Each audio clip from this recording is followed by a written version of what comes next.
This video is going to cover two topics. First, I'm going to give some tips on Challenge of Elders, how it works, and how you can complete it relatively easily. And then after that, I'm going to discuss what I like and what I don't like about the April update. So, if you're interested in the Challenge of Elders, I'll cover that first. And then that way you don't have to hear me ramble on about what I like and what I don't like. So, if you're here for the Challenge of Elders, stay tuned. If you're here for me talking about what I like and don't like about the April update, stick around. So first, the Challenge of Elders. I think the Challenge of Elders is a very pleasant surprise, actually. It's not an incredibly difficult activity. I did it at light level 315, 316, which was pretty surprising to me. It's not difficult, but the challenge in this is reaching the high score.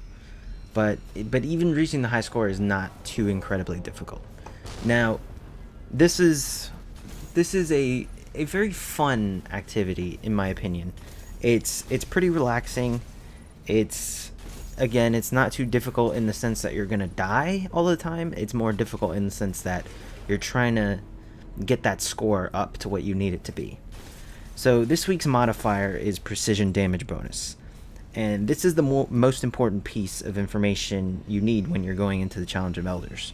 Your goal should always be to try to get every single kill in how that damage modifier will reward you. So this week you want to try to get every single kill as a precision kill. So the first room is a Vex room. Their precision spot is in their chest. You want to kill every single Vex with a precision kill if you can, because this will start adding up the score for you. Now, this week, well, in general, I think the best subclasses for the Challenge of Elders is a Night Stalker and a Sunsinger.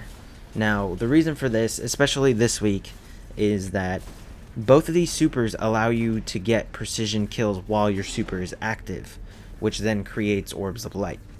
Now, the reason this is important is because creating Orbs of Light give you bonus points. So what you can do is you can tether a group of enemies and then precision kill each one of them. That will give you the precision kill bonus, and that will create Orbs of Light, which will give you another bonus on top of it. So if you're a Sunsinger, you can activate Radiance. I recommend not running Fireborn. I recommend running Radiant Skin and the longer Radiance perk, because what you can do is you can activate your Radiance and then get precision kills, create orbs. So it's pretty helpful. Titans, there's not really a really great Titan class, to be honest. I think maybe a Ward of Dawn with maybe Weapons of Light, so that you can get precision kills more, and your Ward of Dawn will create Orbs of Light just right there. You don't really want to use a Fist of Havoc, because wiping out a whole group of enemies without precision is probably going to cost you points in the long run.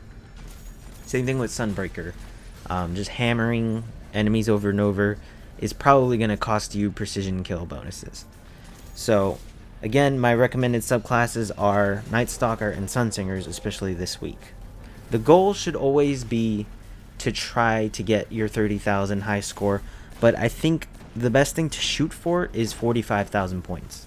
Because if you can get 45,000 points consistently, then your cumulative run will always be in 2 Prison of Elders, or 2 Challenge of Elders.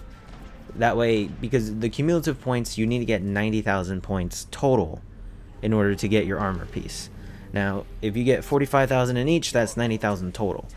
The best we've done as a group was about 49,000 points. So 45,000 points is challenging, but it's doable. The reward you get for the high score is a random weapon, and the reward you get for the cumulative score is an armor. These things they're random drops. There's not like Prison of Elders. Before, it was Verix has this piece of armor, so everybody gets this piece of armor. It's not like that. It's a random reward, and it feels like a very rewarding experience because you always get a higher light level item. So what it looks like it's doing is it's looking at your light level and it's giving you something that can boost you. So if you're not using a weapon that's 322, you could potentially get a 322 weapon. Now, it doesn't take into well, I'm not going to say it doesn't, but it doesn't look like it takes into account what you have either in your inventory or in your vault, because I was using a 320 weapon with a 322 weapon in my inventory, and I ended up getting a 322 weapon. So if you want a higher light level reward, you want your light level to be as high as it can possibly be. So you always progress in this way. So I think it's very rewarding experience. And again, it's not very difficult. It's fun. It's pretty relaxing, to be honest. So I think this is a great way to get everybody up to maximum light level. If you're not good at PvP, you can do this. If you're not a good raider, you can do this, because it's not difficult. You can use the level 41 Prison of Elders to actually help you level up to the point where you can do this. But again, I did this at 316 light, so it is a 335 activity, but it's not that difficult. So if you have any other questions about Challenge of Elders, you can leave a comment and I'll get to you and answer you if I can. So we're on to the next topic. The next topic is things that I like and don't like about the April update. Overall, I think the April update is a very positive experience. It's a free update for everybody, which is great. And there's a lot of cool things attached to this update. But then again, there's a couple things that bother me. But first, we're going to cover things that I like. And one thing that I like is that it looks like there's smart drops, in the sense that when you're doing the endgame activity, like Prison of Elders, the Raid, and Court of Oryx, it looks like your rewards are always increasing.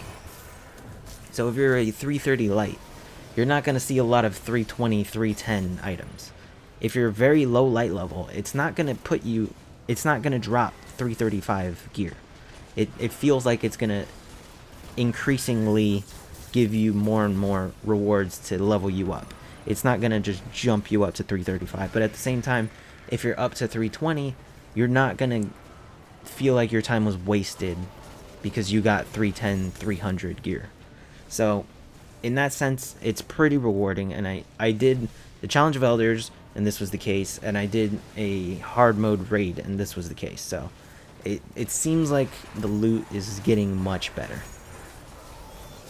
Another thing I like is the weapon diversity. Now, at the start of a patch, there's always weapon diversity, so we'll see kind of how the meta takes place, but fusion rifles are very fun to use right now. They're more viable than they've ever been since the original nerf back in year 1. Now, there's still a pretty steep learning curve to fusion rifles. You really have to know when you want to charge it, and you almost have to use your fusion rifle as your primary weapon when you're going to use it, because it's not a very reactive weapon. It's more of a plan your attack weapon. You have to charge the weapon in order to kill somebody with it, so it does take a learning curve, and it's not very easy to use at the start. So I hope a lot of people try out fusion rifles, and I hope a lot of people give them a shot, because they are very fun. And I'm going to do a video on different weapons you can pick up, but just a little tip is you can pick up the Future War Cult fusion rifle, the Vacancy. That thing is a beast. So if you want to start learning how to fusion, that's a great way to start, and then you can find fusion rifles you like along the way. Another thing I like is that auto rifles have come back. Now, a lot of people are using Suros Regime, and it's a pretty viable weapon now. More viable than it ever was before. They increased focus fire to give you a range boost, and they increased the damage on that archetype of auto rifle. So they're more viable than they've been since the original nerf. I used Suros Regime in PvP a little bit, and to be honest, I didn't love it, but other people did work with Suros Regime, so it's probably just me that I'm not used to that type of weapon. I don't really run auto rifles at all. I am a hand cannon guy, so I'm a hand cannon and pulse rifle guy. That's what I like to use. So other people will find success in these, especially the focus fire. Focus fire gives you a very, very nice range boost. So definitely try that out. Now, finally, is just personal to me, Hawkmoon is much better than it was. They increased the range to 10, and now I feel like I can use Hawkmoon, and I feel like it's a lot more consistent. Is it the god that it was in the PlayStation exclusive days? I don't know, because I'm an Xbox guy. I do have Destiny on PlayStation, and I do play it here and there, but most of my friends are on Xbox, so I never really got to use Hawkmoon in its glory days. But Hawkmoon, just the look of it, the sound of it, it's my favorite weapon in the game. So it's nice to know that my favorite weapon in the game is pretty viable now. Another thing I enjoy for this update is the King's Fall. King's Fall has those smart drops that I was talking about, so it's a great way to level up, and the difficulty was not increased. So I believe 320 is still hard mode, which I don't know if everybody feels the way I do, but I really like this change. I don't like incredibly difficult activities being the way to level up. I like challenges, so I think the King's Fall challenge should be stronger. I think not stronger, I think it should be more difficult. But the difficulty of the raid itself, I like the fact that it was not increased, because people that couldn't raid before, they have a chance to raid now. They have a chance to experience the raid. There's some friends that I have that have never done the raid, and I feel like it'll be easier to help them through the raid now than it was before, and I'm glad they didn't increase the difficulty. For the future, if they want to introduce another hard mode that's harder, I will be open to that, but I hope they keep the normal 310 and the hard 320 light levels. Now finally, the last thing I want to talk about that I liked is this Challenge of Elders. Just to recap what I liked about it, it's very rewarding, it's not difficult, and it's pretty relaxing. It's not a stress-filled activity, you know? Like, the high score is a cool component, and it's very different to Destiny, so I really enjoyed that. Now real quick, some things I don't like. Now again, we're very early on into the April update, so things may change, but first off, I want to say that the content, there's not as much content as I would have hoped, but at the same time, it is a free update, so I kind of understand. Like, I want more content. I want more of this game. This is my favorite game, and I want more from it. But so this is a free update, so it's kind of, I can understand that the content is not as much as I had hoped, but again, my hopes were high. I wanted more content. Another thing is the new exotics that we saw way back when the Taken King launched. They're still not here, and I don't know if Bungie has taken them back and are just working on them, or if they're literally just hiding them from us, but just like, it would be nice if they would mention that, because it feels like Bungie, just since they didn't release the exotics, they want to just act like they don't exist. And I kind of get where they're coming from, but at the same time, it's like, just say they're not coming, you know? Just say that they're not coming till fall. Say they're not coming till later or something. You don't have to tell us exactly when they're coming. Just acknowledge that we know that they were there at some point, you know? But there's only so much you can do.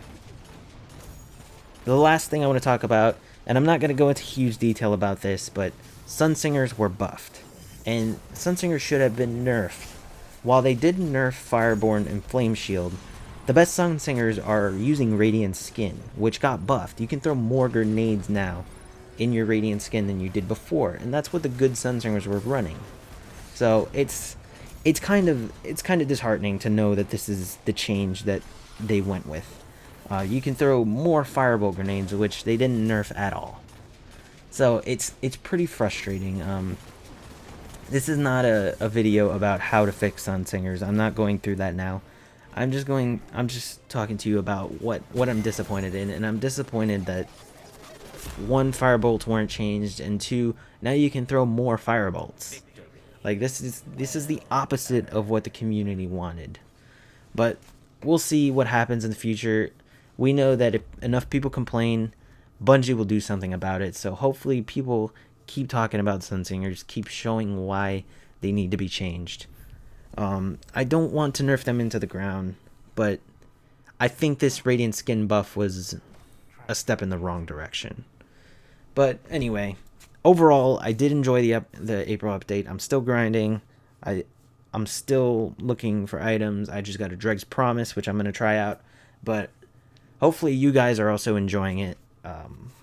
If you enjoyed the video, if this helped you at all, please leave a like, please subscribe, and I'll see you in the next one.